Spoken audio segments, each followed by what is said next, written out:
Hi, I'm Dan Adlerstein. I'm a DP out of LA. So yeah, I work on kind of a lot of variety of stuff. I do some narrative features. I do a bunch of TV, mostly in the comedy world, and then I shoot commercials as well.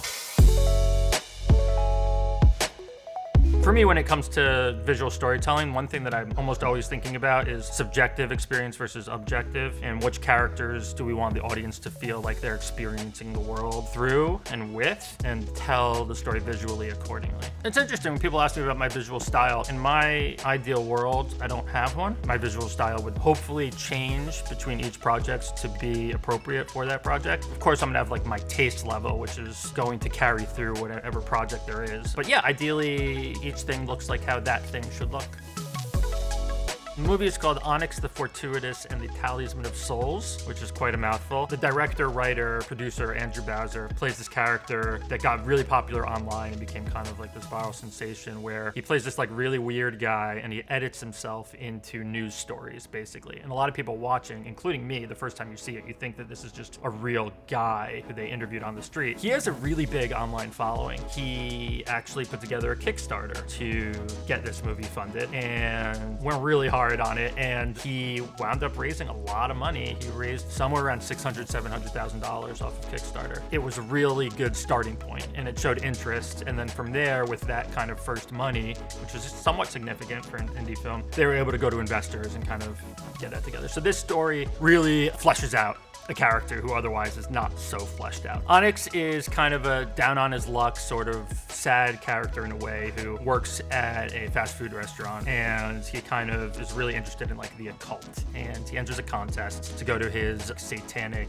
idols retreat to take place in some once-in-a-lifetime rituals. Him and then 4 other people go to this satanic kind of retreat at this mansion. It's kind of a fish out of water story where Onyx is this kind of ridiculous character inside of an other very serious situation, and we get to watch him kind of flounder and figure it out and make friends, and chaos and hilarity ensues. I met Bowser we did some sketches together for Funny or Die that were really fun, kind of horror comedy based. Then we shot a short film together, so we really love working with each other. I mean, I love working with him. He's like an amazing person to work with. Hopefully I'll be able to talk more about that. So this project was kind of always in the ether. You know, oh, there's gotta be an Onyx feature. We just always believed that it was gonna happen one way or another. I wasn't really involved much with the Kickstarter, except watching it. He was really active. He put out videos all the time.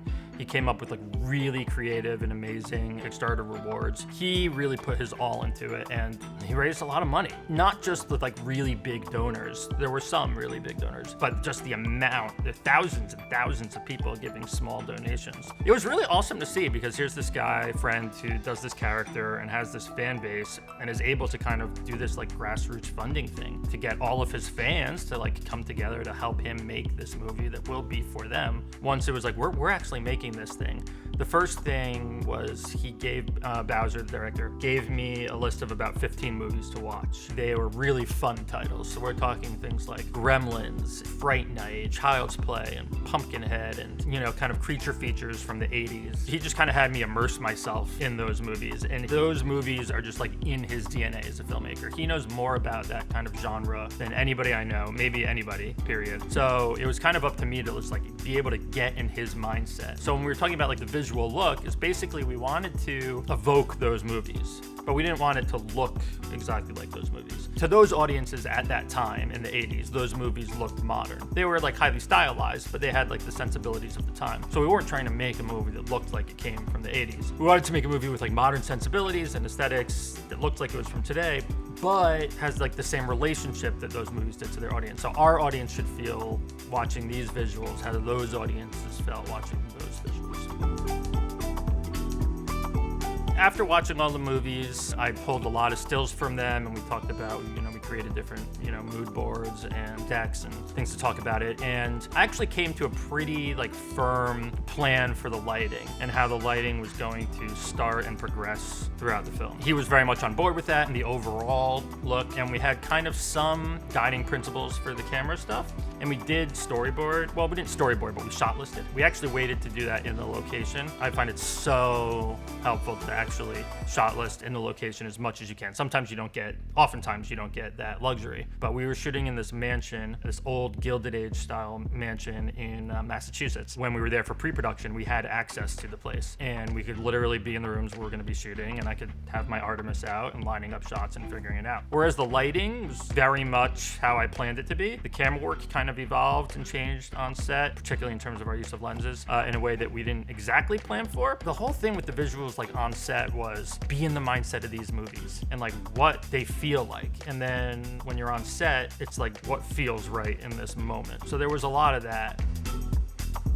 We used an Alexa Mini, just kind of my go-to camera. It's the camera I use on almost everything, although now I'm starting to use the Alexa 35. Yeah, I'm just very comfortable with the Mini. Skin tones, color rendition, dynamic range, all that stuff is top-notch. Kind of the first decision, even before anamorphic, was aspect ratio. We wanted to go 2:3:9, and we kind of both knew that right off the bat and agreed on that. Had almost no discussion. One of the big reasons, actually, it's interesting, is it's very much like an ensemble movie, and there are a lot of scenes with 5, 6, 7 people, and there's actually a bunch of scenes like literally just like people lined up in a row. Also, we wanted to play with like negative space a lot, so maybe you have one character kind of off to the side here, and there's a lot of empty space, and the wider aspect ratio allows you to do that in different interesting ways. It also kind of historically gives you kind of that little bit more of an epic feel, like cinematic and all that. A lot of what we did just comes down to feel, which I really believe in, and it just felt right. We did want the shallower depth of field. One other thing is we were going to have a lot of candles. That was part of the plan. We had so many candles. Because of that, there was going to be a lot of bokeh. We wanted that anamorphic kind of ovular shape to it.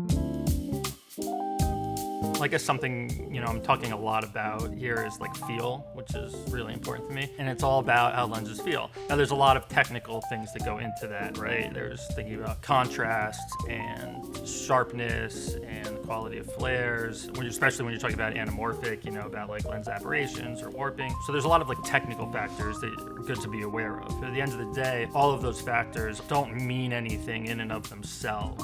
They only mean something insofar as they help you get the visuals you want to tell the story that you want. I've worked with a lot of lenses, so I have kind of a decent knowledge of a lot of different varieties. So it's not like when I start with a project that I'm just gonna like, oh, here's like 20 lenses and I gotta test them all and figure out. It's like, no, all right, I think there are these couple, that are really good contenders. It's about watching films that those were shot on and trying to test in somewhat circumstances like you're gonna be filming in. Atlas lenses were really perfect for this movie. First of all, they're kind of small and light and very production friendly, which was important for us. There's gonna be a bunch of handheld. I really liked their sharpness and their ability to hold contrast, even when pointing at very bright areas. I was really impressed, especially with the wide angle lenses, which wound up being a big thing for us, how little warping there was and aberrations. One other important factor, frankly, is like the price. We couldn't afford master anamorphics. Not saying we would have wanted to, but like we couldn't, and like in the practical world, price is important. We had to pick and choose where we wanted to spend our money. Luckily, these lenses existed, which you're not really compromising. It was just kind of like the perfect sweet spot of price and performance. So we shot mostly in Massachusetts in early spring of 2022 in this Gilded Age mansion. And it's just this incredible location. And we had the run of the place for 20 days. Originally, we thought we might do a couple of scenes elsewhere. There was a cemetery scene. We were going to go to a cemetery. We wound up building it on the premises, making it more specific to our needs. The location reps were the best ever. What they let us do was incredible and really, really helped make the movie. Months later, we shot for 5 days in LA, which consisted of everything that happens basically before Onyx gets to the mansion. My crew was smaller than I would have liked, but that's okay because their attitude was so amazing and they were such hard workers and they cared and they tried. It felt very much like this filmmaking family. We were all in it together and we were having a good time and we were working really hard and we were getting good stuff and people were proud and happy. Our days were pretty jam-packed. There was a long script. There are a lot of details in the movie. There's a lot to keep track of, and there are a lot of characters. When you say dense, it feels like a negative word, but there's just a lot of information that's happening. Generally, like, you know, we would have a decent amount of coverage and scenes would take time and the page counts were really long. So that meant basically I had to work really fast and there was just no way around it. I actually really like working fast and I think it's good for the crew. The crew appreciates it, the talent appreciates it. So just right from the beginning, we just kind of set the tone of like, we're gonna be moving, you know, we're gonna move quick. We're not gonna take 2 hours to turn around in this room, you know, we're gonna take 20 minutes, you know. At times it was daunting, but we got through it. One of the things I'm proudest of is like the environment that we were able to create on set. People really enjoyed being there. And that's something that is important to me on every project. And it's like something I try to foster if I can on set. In terms of the final product, you know, it might seem simplistic to say, but maybe the thing that I'm most proud of is that it's a fun movie. Sometimes you can get overly intellectual or overly emotional about something. And I did do that and I do that, you know, but also at the end of the day, you want to realize like, oh, people want to have fun watching this movie. And there's a lot of creative decisions that go into making it fun, but I think it did come out fun and people seem to really be responding to it. I'm super proud and happy that the director is proud and happy because I really care about him and his experience on this and he put his all into it and I wanted to kind of come through for him just as much as anything else. So I'm really proud of that too.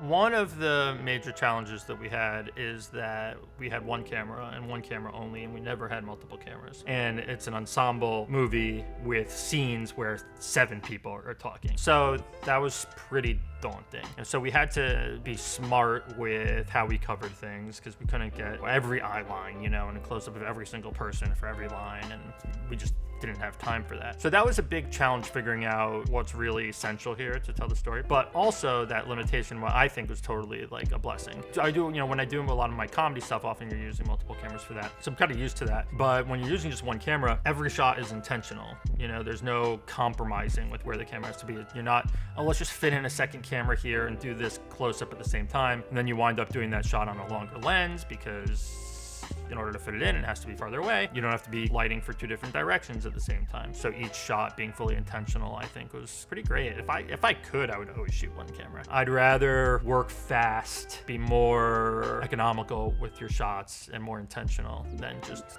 hosing it down. All right, so this first image I'm going to talk about, it's just a close-up of Andrew Bowser playing Onyx during a scene where it's kind of their first big ritual that they're experiencing. So you have all 5 of the contest winners lined up in a row, and they're going to go through this whole big ritual. So why do I bring up this shot? One, because it's a wide-angle close-up, and that wasn't something that we were necessarily planning on. This was kind of something that was, in some ways, a little bit of a surprise as we went on. We just kept gravitating toward the wider lenses and having them close, especially with Onyx's character. So like if we did a scene like this scene where there are 6 characters and maybe, you know, everybody did get their shot in this scene, they kind of were similar with each other, and then Onyx would also get that shot, but we'd always have like the bonus like Onyx angle that was a little off or a little weirder or not so standard, just to try and like feel like we're in there with him, like we're kind of subjectively in his world. And this is an example of one of those. So we had kind of like a normal close-up on him, and then we're like, all right, let's get the Onyx angle. I think this was a 32 when we got really close to him and we went low. That was another thing we always wanted to do with the Onyx angles, is like often camera's low, often it's high, whichever feels appropriate. But he's like an uncomfortable person, very uncomfortable in his own skin and in his environs. So it's not it's gonna be like a standard shot, and it's perfectly eye level and everything is just so. We're short-siding him for looking over to camera right. Actually, he looks on this shot, he would look both ways of camera, and it was kind of lit with the far side key for when he looks camera left. When he looks camera right, I liked it even when his face got more in shadow and it's not like as classically lit. I liked it even better. One other interesting note about this picture, which is kind of crazy, is we had a lot to do every day, and there were a lot of actors, and they had makeup, some of them significant makeup. We didn't have so much money to go into overtime every day, so we had limited time with the actors. Oftentimes what would happen is we get into a scene and we would do everybody's coverage, and then we would finish with Bowser. But oftentimes, if we kept the other characters, they would have gone into OT and it would have built up over time. So even though they were like willing to stick around, what just wound up happening for budgetary reasons is we would shoot out their close-ups and then they would go away. And by the end of it, I mean, sometimes we would have, you have like PAs or whatever reading lines off screen, but a lot of his like close-ups, he's acting against air. It's pretty amazing to watch because also he's directing the movie. 1 second he's directing, And then he can just go into character like that. He's done it so much that he doesn't need any time, any build up. He just is Onyx all of a sudden. He's able to switch it on, and he's able to remember the beats and what other people were giving him and give reactions based off of what they did before. And it's really like a very impressive skill. So like this shot, when it's cut into the movie, you feel like he's there with everybody, and he's probably at this point the only actor in the room.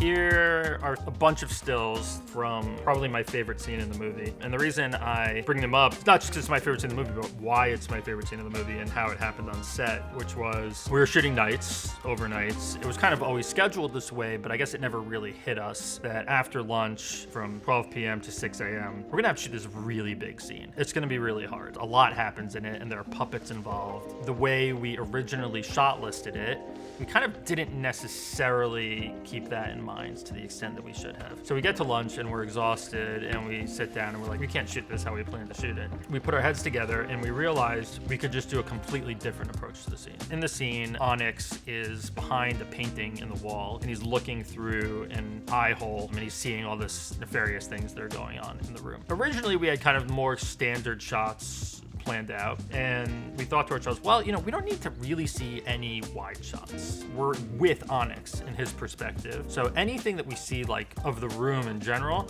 it should be his point of view through the eye hole. Cool. So now we don't have to do wide shots, but also it feels right. Like there shouldn't be any objective angles in the room because he doesn't have that. So what will the other shots be? And we came upon this idea that everything would be very close up and expressive. So it has this feeling of like intensity and just like interesting and off and different, and what it would feel like in his head to see these things happening. It's very dramatic and weird and dark and what's going on. We shot kind of all of the connective tissue of the scene of people walking from one part of the room to the other part of the room, which there was a decent amount of blocking. And then everything else, we just went through the scene beat by beat and shot the individual moments in expressive close-ups. It worked so well, and I was like, oh my, like why did we not think of this originally? But sometimes, limitations on set force you to come up with creative solutions. I just love how the scene plays out. I love how it looks, and it was kind of nothing that we had planned to do. Here are a bunch of shots of different puppets that we worked with on the film. There were many, and they were fairly involved and pretty great. Again, that harkens back to like that type of movie, the fun 80s movie that we're trying to make, where you have these practical things on set. There were some tricky things. The most tricky part was there were 4 of them that different characters turn into these ghouls. So they play these ghouls. They did not have legs. They only existed from basically like belly button up. There was someone puppeteering it on their knees with their hand up there. If they needed to have their mouth moving and both hands moving, they would have a second person doing one of the arms. And the other thing was that the heads were really heavy, and there was a limit to how long they could do it. And then also they couldn't just be held up. They had to be like really held up, and like even just a little bit of a sag, you get a little bit tired. I learned a lot about puppetry, so it was tricky to work with that. Luckily, one of the great things is that they were so good and so detailed that they really could take light really well. So I didn't have to do anything super specific. I just tried to keep it moody. In the case of Abaddon, which is this really huge one, that there was actually a guy just inside of him doing the mouth. Also, I guess he was doing the eyes were remote controlled by somebody else. So they were doing the eye acting, which included blinking, and then there was someone inside the body. And just having a puppet that huge on set was just really fun, and people were driving by and slowing down, like, what is going on here? When we're doing a lot of the puppet stuff, especially like the beefy bad boy character, which is the guy who looks like the hamburger, where there were going to be stuff that needs to be rotoed out, or basically visual effects that we're going to have to smooth things over. And for that stuff, it was really helpful to have our VFX supervisor on set, which I always love to do whenever I shoot any VFX, because they know what they need. We have a great one, and he was there, and it really helped.